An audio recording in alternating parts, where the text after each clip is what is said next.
You are not a product of your environment. Your environment is a product of you. So this whole concept, it comes under like manifestation, and a lot of people are into manifestation. Now, I've studied multiple different stuff scientifically, and I'm a very proactive person. I believe with full conviction, with my own proof and evidence in my life, that my actions and my thoughts directly influence physical matter, and everything in my life is inherently under my control. And today I'm going to go through the energetic facts and also the logical facts, and hopefully you'll understand how to do this for yourself.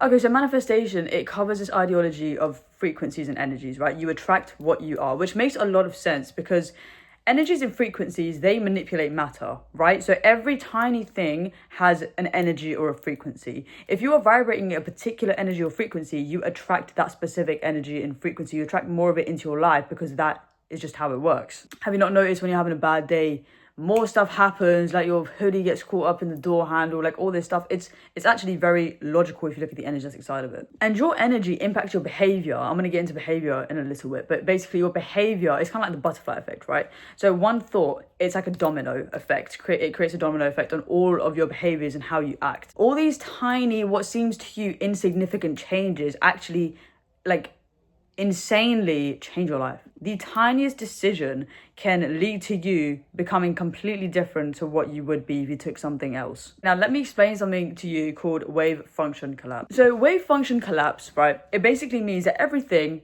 like a particle, is created from a wave, right? However, a particle does not exist unless it is being observed. So let's say I've got a dream of winning a particular award, of having a mansion or whatever.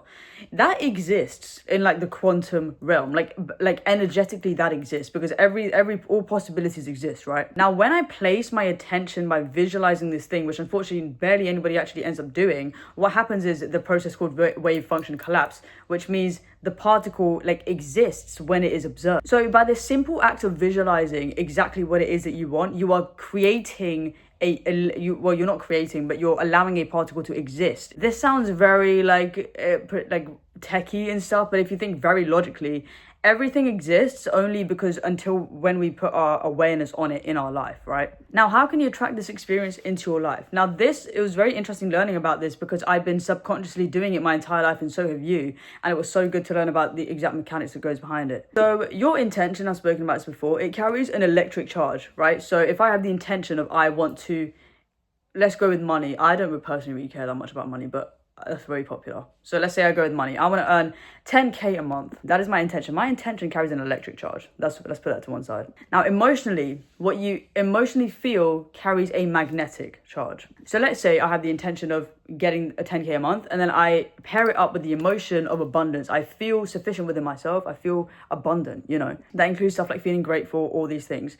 Now, when you pair these together, the electric charge and the magnetic charge, it creates an electromagnetic signature. It creates a pull, a charge that pulls the experience towards you if it is maintained. For example, you cannot essentially indefinitely get something if you only have the intention to get it. For example, let's say I have the intention of I really want to be successful in my career, but my feelings are I'm shit, I've got no skills, I'm not worth it, whatever. Then it's not inevitable that I'm going to reach that point and I'm probably going to sabotage myself. But when you have both ends of the spectrum, the intention and the emotion, you create the electromagnetic signature, which brings it towards you. So literally anything you desire and you pair it with the right emotion, you will get it inevitably. Okay, so let me now talk about the more logical side of this, like the whole manifestation stuff, but going back to the behavior. So when you align your thoughts in your thinking, you visualizing and doing all these little things, mood boards or whatever, those are just tools to help you solidify in your mind that this is where you want to go. So when you start aligning your thoughts with the person you want to be or the thing that you want, you also align your behaviors subconsciously. I've spoken about this before. Okay, so I want you to think about two particular points in your life: significantly worse and significantly better. I can look back in my life and think, okay, this point where I was like, I'm not good at this subject or this or that, right?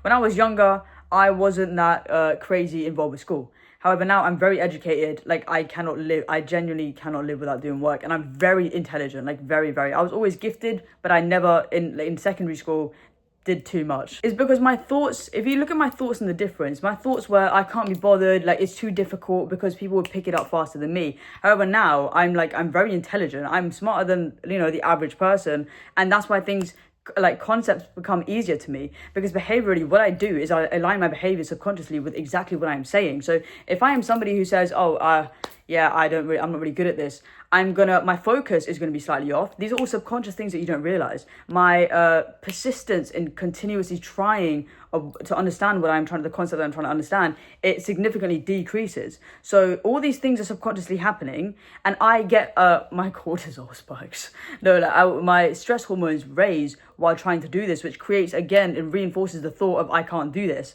because that all happens subconsciously. Now, if you look at me, when I'm like, I'm very intelligent, I can do this, I have a lot more patience when it comes to understanding a concept. I still struggle because I do a lot of difficult subjects for myself. However, the persistence, it increases. My patience increases because I have this like original belief that, oh no, I am smart, so of course I'm going to keep doing it. I am just a smart person. Therefore, my behavior aligns more. I have improved focus, and all this happens subconsciously just because of the original belief that I am a smart person. So imagine what you can achieve by saying, I am somebody who always gets what they want. I have this belief that I always get what I want, and I do. Like, I genuinely always do. Because I am a very actionable person, and I know that I simply just always get what I want, and I work for getting what I want in my life. Whereas before, when I felt like a victim, and I would have felt like, oh no, stuff is always happening to me, like, no, I wouldn't have got anything, because I would use everything to create a negative situation, right? Everything bad, nothing is bad or good. You assign a meaning to that particular situation. Now, another very logical thing about this thing is probability. Now, I am somebody who absolutely loves probability. Okay, I love my maths, and this is something so useful when you look at this whole concept. So like I said, the whole feeling stupid and thinking that I'm intelligent, nothing essentially changed about me during that period of time. Actually, a lot did. But if we're talking about the thoughts wise, the main thing that changed, it wasn't my sudden ability to be quicker and better no. The only thing that actually changed was my thought of saying I'm intelligent, between I'm stupid or I'm intelligent. Like, I just started telling myself that I know I love studying, like, and I genuinely do. And that reinforced my behavior completely. It changed my performance, how smart I am completely. Now, if somebody believes that they are going to get somewhere, delusionally, whatever anybody might think, the probability increases significantly, because if somebody believes they're going to get somewhere, they're going to inevitably keep trying much more than somebody who doesn't believe that they're going to get there. They're going to be able to take more risks in their career. They're going to be, again, like I said, they're going to keep trying. Now, these paired together, taking more risks and being able to keep trying, and even when they fail, they'll still keep trying more than the average person, what happens? Their probability of success increases. So it's not really all like woo manifestation. No, it's very logical, because everything you do, every attitude that you have, it either like kind of solidifies that, yeah, it guarantees that yes, you're probably going to experience this, or no, it's not really going to happen. Now, people don't really want to have hope, or like, they don't really want to say that I'm going to achieve this, because we fear failure and we fear disappointment. We don't like discomfort as human beings. But again, it's a lose-lose if you think about it. Like, for example, like, you're gonna risk, like, our life is so limited. You're either gonna risk like failing, and still you're gonna fail, but you're gonna be like, at least I tried. You know what I mean? Like, you might have to sit with the discomfort that you failed, but it is what it is. Or you could go all in and you could actually succeed in what you want to do, and you know what I mean? Like, that's just something that is worth any amount of risk in your life. So yeah, I've changed a lot in my life. I've seen physical like changes, and I've never thought about it in like a manifestation, like woo type of way. It's just that the neuroscience behind it, which I can talk a lot about. Let it cut me off. So it's all science, it's all everything. If you think about it, everything originates from the brain. Everything that has ever been created has a creator, right? Everything has originated from somebody with a brain, with the power to create. So what makes you think that you don't have that power? Do you know what I mean? Like I really dislike it when people are like, oh, but like, what if this person doesn't like me? Like, how can this happen? And it's like the most stupid thing, right? It's literally like, how can that person like me or something? It genuinely does not make sense to me. It feels like they're trying to troll me, because like, people are literally making spaceships, okay? People are going out to space. They are literally going to different planets, and you think you can't achieve what you want to achieve?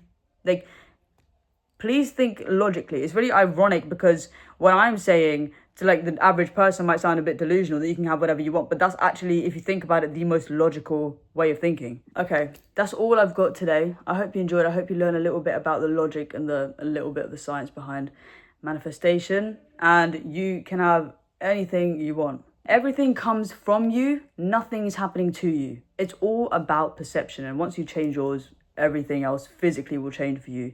You can see it in your own life. Look at the evidence in your own life. I've got a lot of evidence in my own life.